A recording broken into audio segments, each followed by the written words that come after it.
Railway station और मंदिर को उड़ाने की मिली धमकी। डीआरएम को मिला लश्कर तैयबा का धमकी भरा पत्र। सीएम, राज्यपाल और हवाई अड्डों को उड़ाने की धमकी।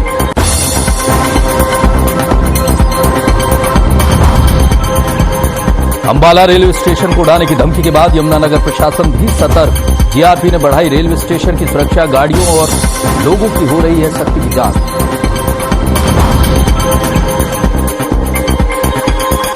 चंडीगढ़ में आजादी के अमृत महोत्सव में सीएम ने की शिरकत। सीएम ने कहा, देश को आजाद कराने के लिए वीरों ने दी आहुति। वीरों को याद में चलाया जा रहा है कार्यक्रम। प्रदेश भर में सरकारी अस्पताल के डॉक्टर हड़ताल पर। एसएमओ की सीधी भर्ती के विरोध में 2 घंटे की पेन डाउन स्ट्राइक। मरीजों को हो रही है काफी परेशानी। जींद में डेंगू के मामले ने तोड़ा पिछले 5 साल का रिकॉर्ड। जिले में अब तक सामने आ चुके हैं 350 मामले। रोज हो रही है 50 से ज्यादा लोगों की सैंपलिंग। गुआना में पीने के पानी न मिलने से लोग परेशान। भड़ेरी गांव में नहीं आ रहा 20 दिनों से पीने का पानी। ट्यूबवेल की मोटर है बंद। डिग्गियों की नहीं हो रही सफाई।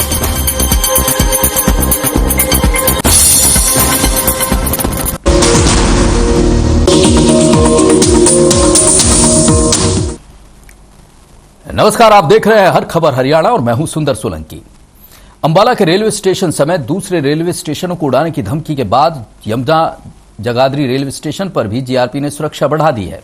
गाड़ियों और लोगों की सख्ती से जांच की जा रही है। पुलिस अधिकारियों का कहना है कि वरिष्ठ अधिकारियों के दिशा निर्देश के बाद दिन रात चेकिंग की जा रही है। लोगों को भी सलाह दी जा रही है कि किसी भी तरह की लावारिस वस्तु मिलने पर इसके बारे में जीआरपी, आरपीएफ और रेलवे कर्मचारियों को सूचित करें।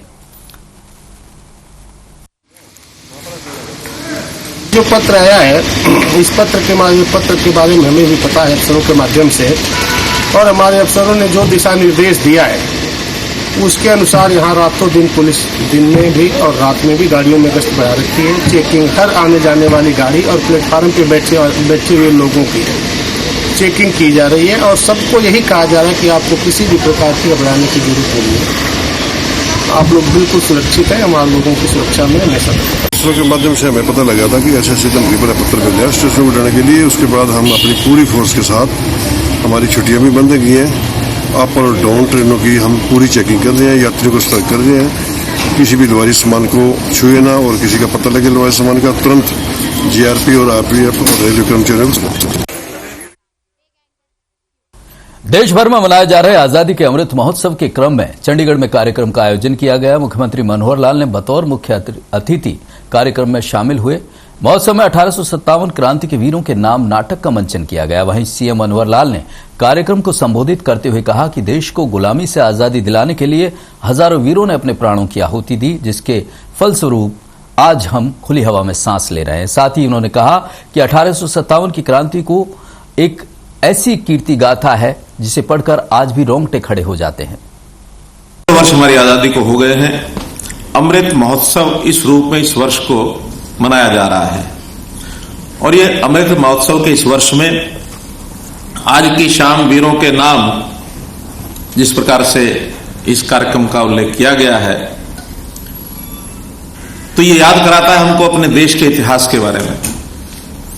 हमारा देश बहुत ही समृद्ध देश, जिसका इतिहास बहुत उज्जवल रहा है, लेकिन कालांतर में किन्हीं कारणों से लगभग 1000 वर्ष की गुलामी भी झेली है। और उस 1000 वर्ष की गुलामी में देश की जनता ने, हमारे हीरोज ने, हमारे बलिदानियों ने, शहीदों ने शहादत प्राप्त की, संघर्ष बहुत किया। ये जो हमारी भूमि है, उत्तर भारत की खास करके हरियाणा क्षेत्र जो है, हरियाणा और पंजाब का ये क्षेत्र, इस क्षेत्र में उनका मुकाबला हमारे वीरों ने डट करके किया। और जो आज हम आजादी प्राप्त करके और एक खुली हवा में सांस ले रहे हैं, इस आजादी की भी नींव देखा जाए तो 1857 में उन क्रांतिकारी वीरों ने, जिन्होंने इस आजादी को लेने का प्रयत्न किया, उनको श्रेय जाता है। इन सब में हरियाणा का नौजवान बड़ी मात्रा में आगे बढ़ा। श्रेय जाता है हरियाणा की जमीन को कि आबादी भले ही हमारी 2% है देश की, लेकिन हर 10वां जवान हरियाणा से है। हरियाणा का वीर देश की रक्षा करने में कभी पीछे नहीं हटता है। तो इस श्रेय को हम एक प्रकार से इससे गौरवान्वित हैं, इसको हम सैल्यूट। प्रदेश में एसएमओ पद की सीधी भर्ती को लेकर राज्य भर के डॉक्टरों ने 2 घंटे पेन डाउन हड़ताल का अपना रोष जताया। डॉक्टरों का कहना है कि उन्हें भी एसएमओ पद की प्रमोशन मिलनी चाहिए। इस दौरान अस्पताल में इलाज कराने आए मरीजों को परेशानी का सामना करना पड़ रहा है। हड़ताल के दौरान सिर्फ आपातकालीन सेवाएं ही जारी रहेंगी। डॉक्टर सुबह 9 से 11 बजे तक हड़ताल पर रहे और इस दौरान अस्पताल में पहुंचने वाले मरीजों को काफी परेशानी हुई। डॉक्टरों की मांग है कि एसएमओ की सीधी भर्ती की बजाय प्रमोशन से भर्ती की जाए। पीजी कोर्स में 40% वेटेज बहाल की जाए। साथ ही डॉक्टरों की तीसरी मांग है कि स्पेशलिस्ट डॉक्टर कैडर में सुधार किया जाए।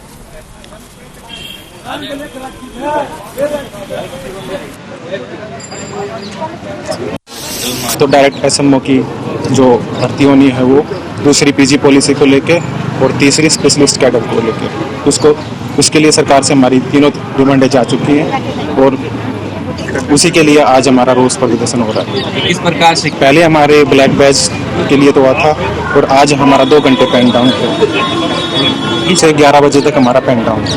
तो सर अभी 11 बजे के बाद क्या रहेगा? आज हम काम करेंगे अपनी ड्यूटी ज्वाइन करेंगे। आगे सबका एसोसिएशन मिलकर डिसाइड करेगी, जो भी हम डिसीजन देंगे उसी के हिसाब से आगे बढ़ेंगे। आज 9 से 11 बजे तक हमारा जो है पेन डाउन की स्ट्राइक थी। 11 बजे के बाद हम काम करेंगे, जो भी है किसी भी मरीज को दिक्कत नहीं होने देंगे। और रही बात डिमांड की, वो हमारे डॉक्टर साहब ने बताई है। जो तीनों डिमांड जो है, एक जो है डायरेक्ट एसएमओ की है, कि दूसरी पीजी पॉलिसी की है और तीसरी जो है स्पेशलिस्ट कैडर बनाने की है। एक दिन पहले हमने जो है ब्लैक बैच लगा के जो है काम किया था और उसके बाद आगे जो है हमारी एसोसिएशन जो डिसाइड करेगी उस हिसाब से। नाम है और पिताजी को दिखाने के लिए आया था। डेंगू की शिकायत है, लेकिन यहाँ आके देखा तो डॉक्टर है नहीं। अब 11 बजे तक बोल रहे हैं, 11 बजे तक हड़ताल है। उसके बाद डॉक्टर बैठेंगे, किस टाइम बैठे तब दिखाएंगे, तब तक परेशानी तो है ही। कितनी भीड़ लगी हुई है और किस प्रकार की परेशानियाँ हो रही है? परेशानी तो हर आदमी में परेशानी है। भीड़ लगी हुई है, हॉस्पिटल की गैलरी खचाखच भरी है। अब देखो कितनी देर में डॉक्टर बैठे हैं।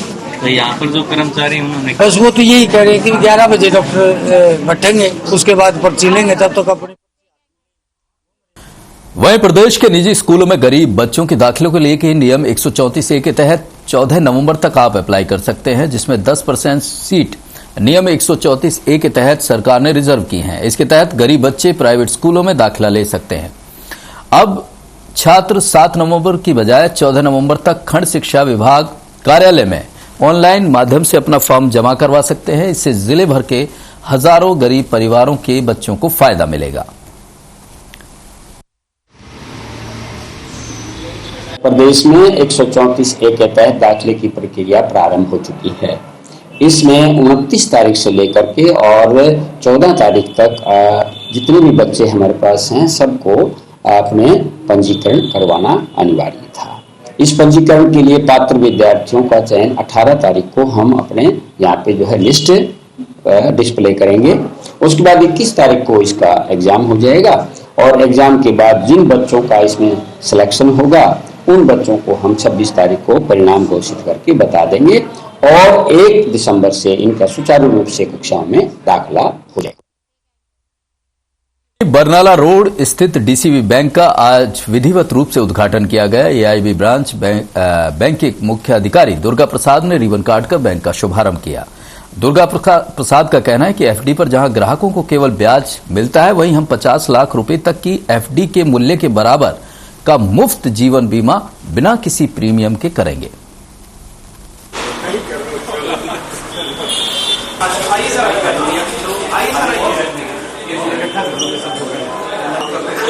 हमारा जो है बेहतरीन प्रोडक्ट्स है, जो नॉर्मली एफडी रेट पे हम लगभग सबसे ज्यादा एफडी इंटरेस्ट रेट देते हैं।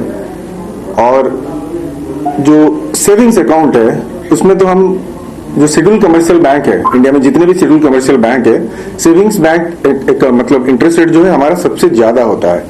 वो स्लैब होता है, हम लोग अप टू 6.5% तक सालाना इंटरेस्ट देते हैं सेविंग्स बैंक में।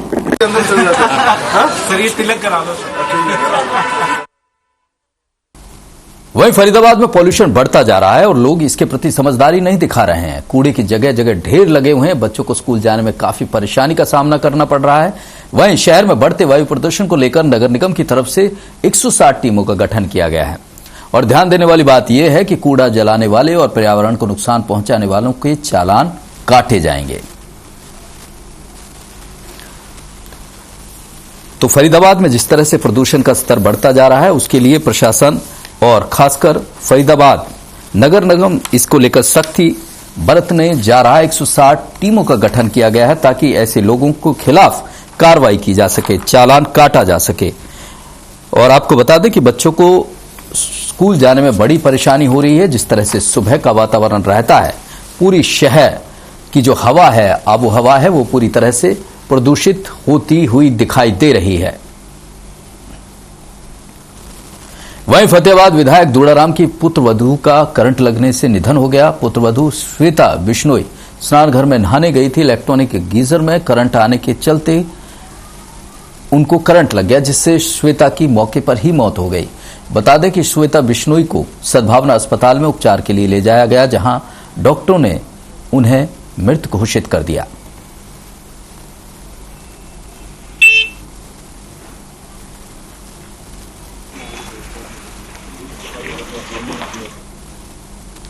वहीं फतेहाबाद के टोहाना में ही डीएपी खाद नहीं मिलने को लेकर किसानों में भारी नाराजगी है। किसानों ने अनाज मंडी में खाद की दुकान के बाहर हंगामा किया। किसानों का आरोप है कि 1000 थैलों में से केवल 300 थैले ही बांटे गए और बाकी थैलों की कालाबाजारी हो रही है।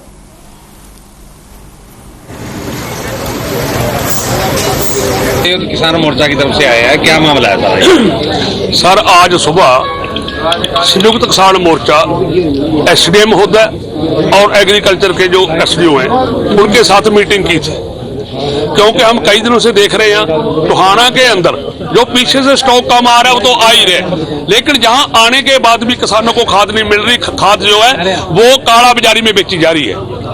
वो शिकायतें थी हमारे पास। हम उन शिकायतों को लेकर के हमने वहां आरोप लगाए हैं कि एक तो किसी भी डीलर की दुकान के ऊपर जो उसके पास स्टॉक है, नहीं है, कितना है, उसका डिस्प्ले कहीं नहीं है। यूथ प्रेसिडेंट कांग्रेस विधानसभा का चुनाव जीतने के बाद रविंद्र यादव ने नारनौल शहर में शक्ति प्रदर्शन किया। रविंद्र यादव ने अपने समर्थकों के साथ पूर्व मंत्री राव नरेंद्र के निवास स्थान पर शक्ति प्रदर्शन किया। महावीर चौक से होते हुए अपने गांव मांडू रविंद्र यादव ने कहा कि ये सभी युवाओं की जीत है और ये शक्ति प्रदर्शन किसानों को समर्पित है। ये सरकार किसानों के साथ भेदभाव कर रही है। डीएपी के लिए किसानों को दर दर भटकने पर मजबूर होना पड़ रहा है।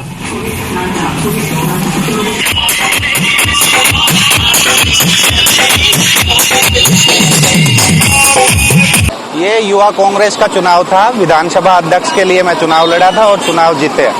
सभी यार दोस्तों, युवा साथियों की मदद से चुनाव जीत पाया और चुनाव जीतने के बाद में किसानों के साथ और अपनी कांग्रेस पार्टी को मजबूत करने का काम करेंगे। और जो भी है मेरे साथी जितने भी साथ हैं, अभी हम शक्ति प्रदर्शन दिखा करके देश भर में प्रदूषण का कहर जारी है। वहीं तोशाम में प्रदूषण को लेकर एसडीएम मनीष कुमार फोगाट ने कहा कि प्रदूषण के स्तर को देखते हुए केंद्रीय प्रदूषण नियंत्रण बोर्ड की ओर से लिए गए निर्णयों के बाद आगामी आदेशों तक सभी क्रैशर इकाइयां, मिक्स हॉट प्लांट और ईंट भट्टे बंद रहेंगे। उन्होंने कहा कि आदेशों की अवहेलना करने वालों के खिलाफ कड़ी कार्रवाई की जाएगी। एसडीएम ने अधिकारियों को आदेशों की पालना को कड़ाई से लागू करवाने के निर्देश दिए।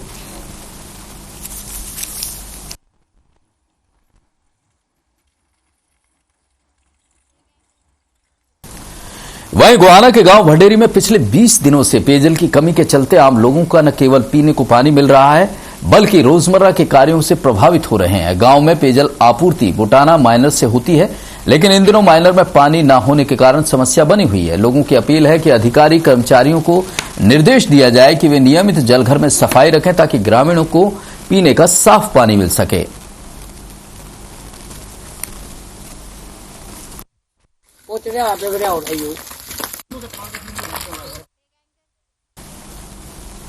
वहीं गोहाना के औलाना चीनी मिल के पेराई सत्र के शुभारंभ कार्यक्रम में किसान ने मंत्री के हाथों सम्मान लेने से इनकार कर दिया।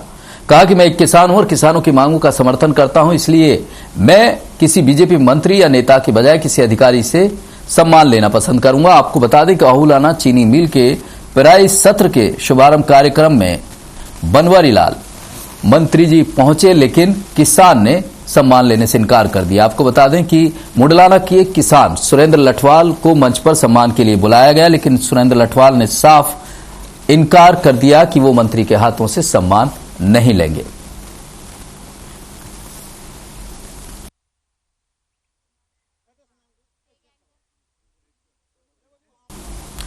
वहीं रेवाड़ी में दिल्ली से आई 4 सदस्यीय आर्किटेक्ट टीम ने हनुमान मंदिर के पास स्थित बड़ा तालाब और सेक्टर 1 में नेहरू पार्क के पास बने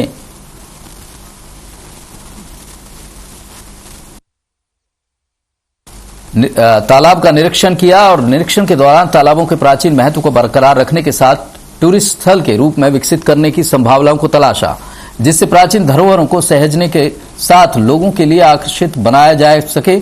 टीम करीब 1 माह में अपनी रिपोर्ट तैयार कर संबंधित विभागों को सौंपेगी।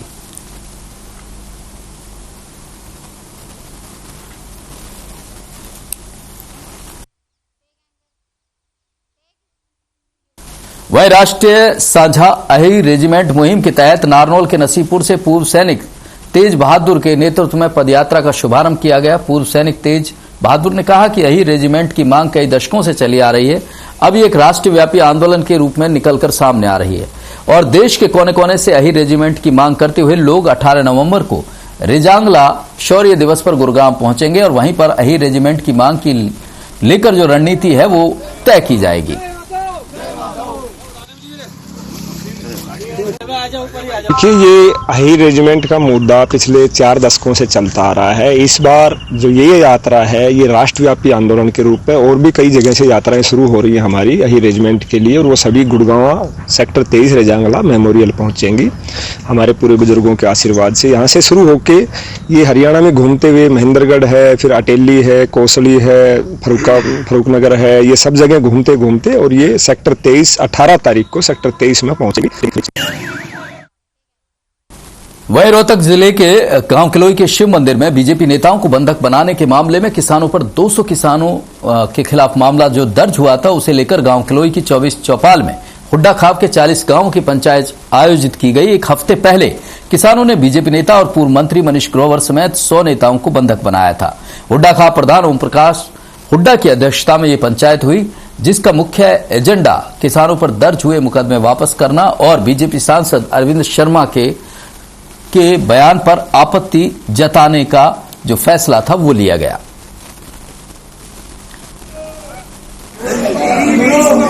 भरे हैं वह मुंह का जोड़ के प्रार्थना है बार बार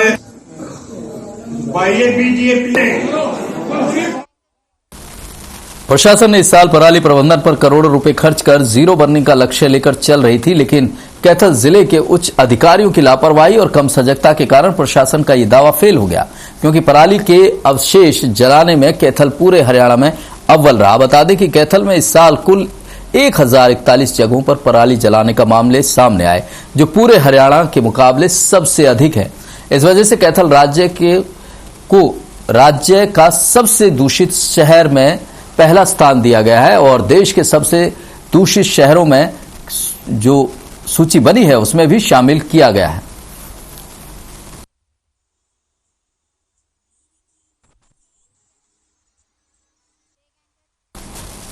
साइबर सिटी गुरुग्राम में बढ़ते प्रदूषण से लोगों का दम घुटने लगा है, आंखों में जलन और सांस की बीमारी बढ़ने लगी है।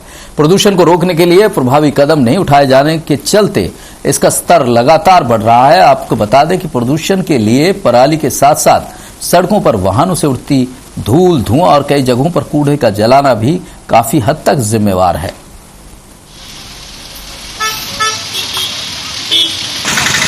इसका कारण साहब सबसे बड़ा एक ही है, गाड़ियाँ इतनी ज़्यादा होगी, हर स्टेट की गाड़ियाँ गुड़गांव में चल रही है, किसी का कोई रोक टोक नहीं है। कौन सी गाड़ी महाराष्ट्र की है, कौन सी गुजरात की है, कौन सी पंजाब की है। और ये पराली का तो सबसे बड़ा मुद्दा है ही है, सबसे बड़ा मुद्दा गाड़ियों से ज़्यादा है। पराली से जितना वो तो आएगा चला जाएगा, लेकिन गाड़ियों से जो हो रहा है वो उसका मुकाबला नहीं, कोई ना कोई टेस्टिंग हो रही है किसी पेट्रोल पंप पे, सिर्फ आते हैं सर्टिफिकेट। वहीं केंद्रीय प्रदूषण नियंत्रण बोर्ड के आदेशों के चलते खनन क्षेत्र खानक डाडम में स्टोन क्रशरों को आगामी आदेशों तक बंद कर दिया गया है। विभाग के आदेशों के चलते बिजली विभाग ने स्टोन क्रेशर के कनेक्शन काट दिए हैं। क्रेशर्स के बंद होने से निर्माण कार्यों में कमी आ सकती है और साथ ही निर्माण सामग्री भी महंगी हो सकती है। तोशाम के एसडीएम और थाना प्रभारी के साथ मिलकर क्रेशरों की जांच की जा रही है। कोई भी क्रेशर अथवा हॉट मिक्स प्लांट न चले और प्रदूषण नियंत्रण विभाग के आदेशों का पालन सुनिश्चित किया जा सके, इसके लिए बाकायदा निर्देश दे दिए गए हैं।